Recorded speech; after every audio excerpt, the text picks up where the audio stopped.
किम पुनर्दर्शन स्पर्श, उनके दर्शन से, उनके स्पर्श से, उनके पाद प्रक्षालन से। एक और बात, कोई महापुरुष आपको छू दे, स्पर्श कर दे, उसका भी एक प्रभाव होता है, लेकिन श्रद्धा के साथ।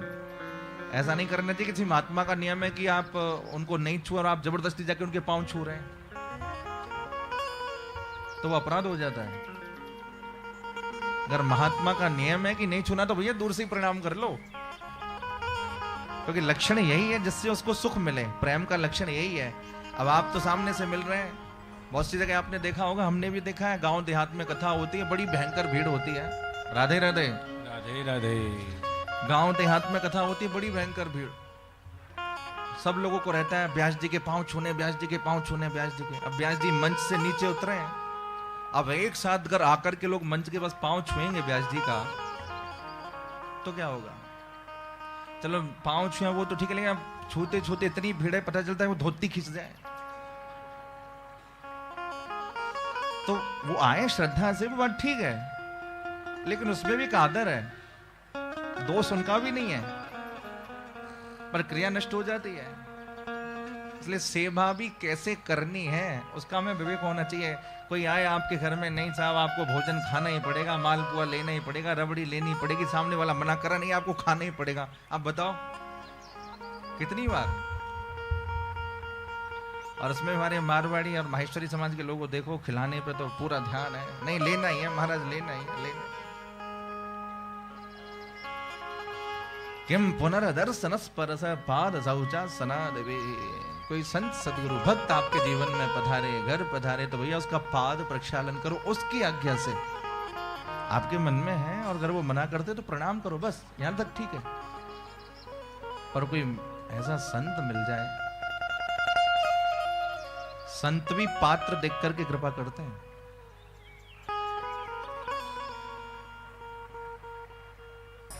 परीक्षित ने कहा, भगवान आप मेरे जीवन में पधारे हैं, मेरे ऊपर कृपा करिए। अब मैं आपसे पूछता हूं, म्रियमाणस्य सर्वथा, जो मरने वाला है उसे क्या करना चाहिए?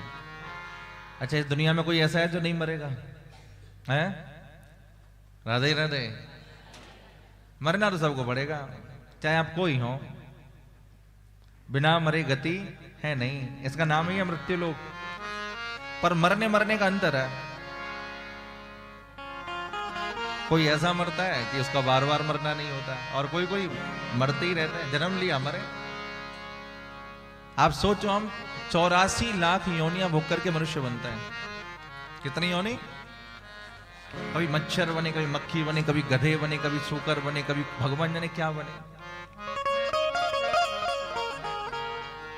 गरम मच्छर मक्खी होते तो कथा सुनते हैं। ठाकुर जी ने कृपा करी, मनुष्य बनाया, उसमें भी सनातन धर्म के साथ हमको जोड़ दिया। ये कितनी बड़ी कृपा है। मरना सबको है, पर मरना मरना भांति है, जो मर जाने कोई, राम द्वारे जो मरे बहुरे न मरना होए। मरने से सब जग डरे, पर मेरे मन आनंद, कब मरी हो कब भेटे हो पूरन परमानंद। जय हो बलिहार। एक होता है मरना, एक होता है पल पल मरना। परीक्षित ने कहा, जो पल पल मर रहा है, ये हम सब जानते हैं कि मरना है, और डॉक्टर कहते हैं ना, कितनी भयंकर बीमारी हो गई तुम्हें, 6 महीने की हो, और उस आदमी से पूछो उसके साथ क्या हाल होता है। तो हम तो पल पल मर रहे हैं। अगर बालक जवान होता है तो मां को लगता है मेरा बालक जवान हो गया, अरे वो जवान तो हो रहा है, लेकिन वो काल के भी नजदीक जा रहा है। एक एक क्षण हमारा जो बढ़ रहा है, हम अपने समय के नजदीक पहुंच रहे हैं भाई।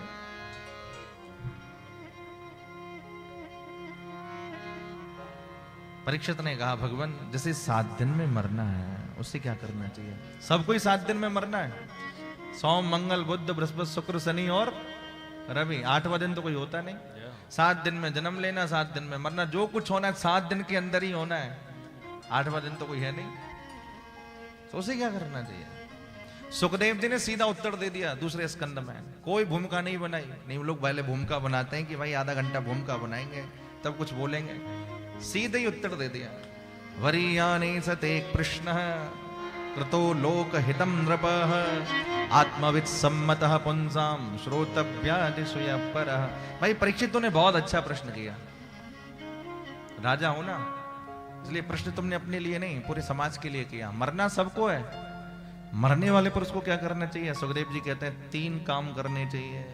पहला, श्रोतव्यः कीर्तव्यश्च स्मर्तव्यश्चिच्छताभयम्। पहले सुनिए, सुन करके उसको उतारिए।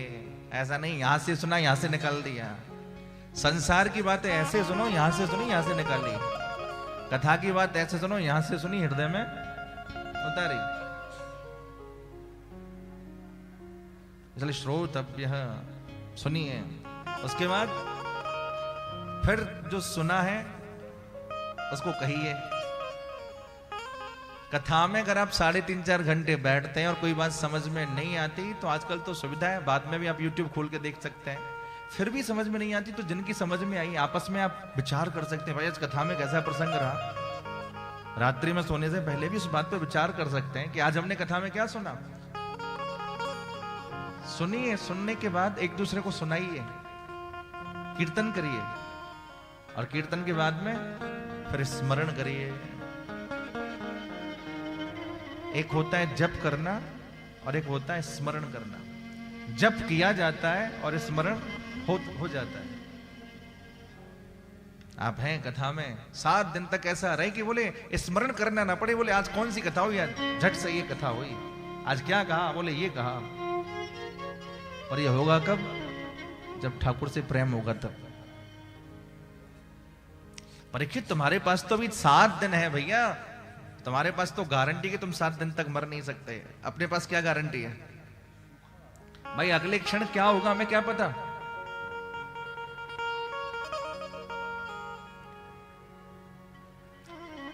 कभी भी किसी के साथ कुछ भी हो जाता है, ऐसी ऐसी घटनाएं सामने आती हैं कि लोग सोचते हैं अरे ऐसे कैसे हो गया। इसलिए भैया नारायण एक मौत को दूजे श्री भगवान, हमेशा याद रखो। और हमेशा कुछ भी हो उसको सहन करने के लिए तैयार रहिए। किसी के साथ कहीं भी कभी भी कुछ भी हो सकता है। परीक्षित तुम्हारे पास तो 7 दिन है, 7 दिन तक तुम्हें कुछ भी नहीं होगा। राजा खटवांग ने तो एक मुहूर्त में ही अपने जीवन को सुंदर बना लिया था। हमारे वृंदावन में एक संत रहते थे, उड़िया बाबा, वो एक बात कहते थे, बोले 2 घड़ी भी जियो तो चमक के जियो। चमक के जीने का मतलब ये नहीं कि ऊपर की डेंटिंग पेंटिंग हो, जिसमें हम लोगों का बड़ा विशेष ध्यान होता है। घर से निकले खूब श्रृंगार करके, रास्ते में पता चला कि बारिश हो गई। अब जो था श्रृंगार वो सारा बह गया। अब जिससे मिलने गए तो उसने प्रॉपर हमारा जो स्वरूप है वो देखा, अरे तुम ऐसे हो। तब उसको समझ में आया ये ऐसा है, तो थोड़ी दूरी बनाई। चमक आत्मा की हो, तन की चमक आप रखें ना रखें, पर मन की चमक। और एक बात समझिएगा, मन की चमक यदि आप चाहते हैं तो आपके व्यक्तिगत जीवन में आपकी पवित्रता से ही आपको मिलेगी, उसके अलावा दूसरा कोई साधन नहीं है। मैं एक जगह पढ़ रहा था कि आजकल लोग खुश नहीं रह पाते, लोगों को वजह चाहिए, बोले खुश कैसे हो। बहुत सारे लोग हमारे पास आते हैं, बोले महाराज हम खुश नहीं रह पाते, सब कुछ है लेकिन हम प्रसन्न नहीं रह पाते।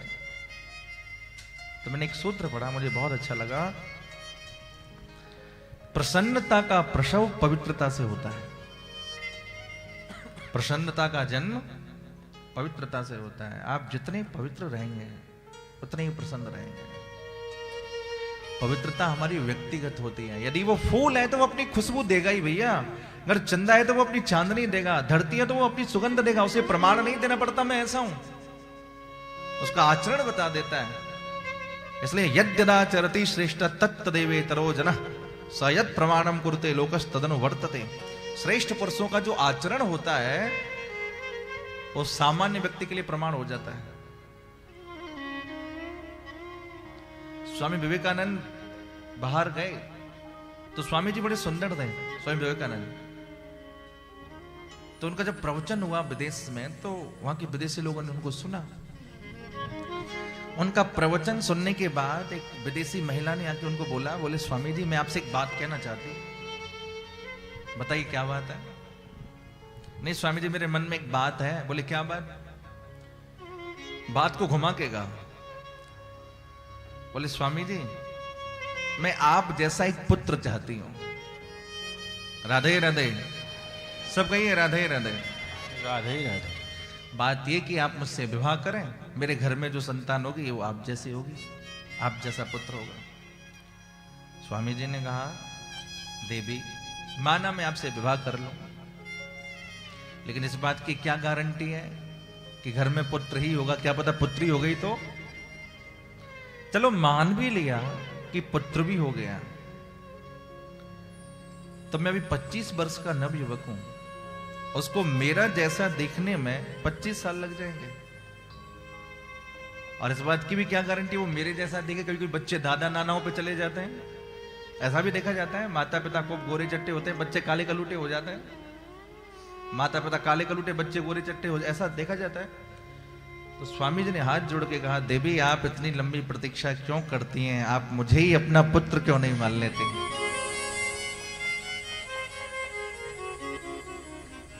तभी आप देखिए स्वामी विवेकानंद आज आदर्श बन गए पूरे समाज के।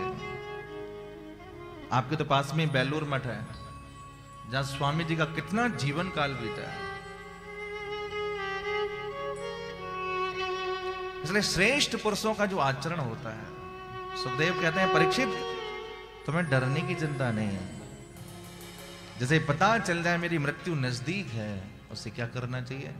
बोले जितासनो जित श्वासो जित संगो जितेन्द्रियः स्थूले भगवतो रूपे मनः संधारयेति। सबसे पहले आसन को जीतो। अब आसन क्या है?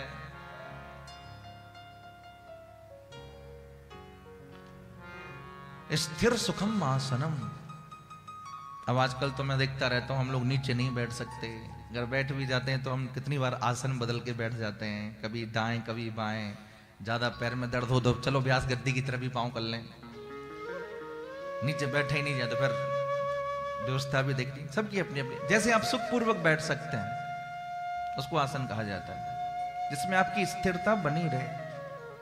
तो सबसे पहले आसन को जीतो। नियम कहता है अगर आप ध्यान की परंपरा में तो पहले आसन को जीतो, आसन के बाद श्वास को जीतो। जितासनो जित श्वासो, श्वास के बाद फिर संग को जीतो। जैसा करोगे संग और वैसा चढ़ेगा रंग। आपको कोई भी काम नहीं आता, ताश खेलना नहीं आता, 2-4 दिन ऐसे लोग के साथ में रहो, अपने आप आ जाएगा। धूम्रपान करना नहीं आता, कुछ दिन ऐसे लोगों के साथ में रह लो, अपने आप आपको चस्का लगा देंगे। आपकी वृत्ति सात्विक नहीं है, लेकिन आप सात्विकी लोगों के साथ में रहिए। देखिए हर सात्विकी वृत्ति की अपनी एक पावर होती है, राष्ट्रीय वृत्ति की अपनी एक पावर होती है, तामसी वृत्ति की अपनी एक पावर होती है। जैसे हम लोग हैं, पहली बात तो ऐसा संभव ही नहीं, कभी कभी ऐसा हो जाता है कि अब हम भी संसार में दुनिया में घूमते हैं, बहुत सारी जगह जाना होता है, तो कहीं कहीं दिखने में आते हैं ऐसे दृश्य। एक बार तो मैं कहीं जा रहा था, पता नहीं कहाँ की बात, इंदौर एयरपोर्ट पर देखा कि बहुत सारे हमारे युवा भाई बहन एक प्रॉपर एक कांचों का एक कमरा बना हुआ, कोई उसमें सिगरेट पी रहा है, कोई उसमें मदिरा पान कर रहा है। बड़ी तकलीफ हुई। मैंने कहा देखो ये क्या हाल है, हमारे भारत का भविष्य है ये लोग। हमारे यहां भैया 7 प्रकार के दुर्व्यसन हैं। कितने प्रकार के हैं? 7 प्रकार के, जिसमें मद्यपान पहले नंबर पे है। सुरापान हम जिसे कहते हैं, मांस खाना, मद्यपान करना, परस्त्री गमन करना, हिंसा करना, चोरी करना आदि है जिसका एक लक्षण है। तो कम से कम हम जितना हो सके उससे बचें तो सही। तो हर वृत्ति की अपनी एक पावर होती है। कभी कभी आपने देखा होगा अगर दुष्ट भी किसी साधु के पास चला जाए ना तो उसके मन के विचार बदल जाते हैं, दुष्टता वाले विचार बदल जाते हैं और भक्ति के भाव पैदा हो जाते हैं। क्यों? क्योंकि जो सात्विकी वृत्ति वाला है वो ज्यादा पावरफुल है, वो अपना असर छोड़ता है। राधे राधे। इसलिए जैसा करोगे संग वैसा ही चढ़ेगा। इसलिए भैया संग को जीतो, जित संगो जितेंद्रिय, फिर इंद्रियों को जीतो। देखना इंद्रियों के न घोड़े भगे, इनमें दिन रात संयम के कोड़े पड़े। अपने रथ को सुमार्ग लगाते चलो, कृष्ण गोविंद गोपाल गाते चलो, कृष्ण गोविंद गोपाल गाते चलो। हमारी इंद्रियां हमारे बस में रहें, हम इंद्रियों के बस में नहीं। आंख तो चाहती है भैया कौन सी नई पिक्चर आई है चलो देखने, कान तो चाहते हैं कौन सा उटपटांग संगीत आया चलो सुनने, जीभ तो चाहती है आजकल कौन सी नई मिठाई आ रही है चलो चाख लें उसको। अच्छा वैसे भी आप देखो पिक्चर का कितना भी टेढ़ा मेढ़ा गाना हो, हम उसको बहुत अच्छे से गा लेते हैं। और आप उनसे कहो जरा भजन संकीर्तन करो तो हमें शर्म लगती है।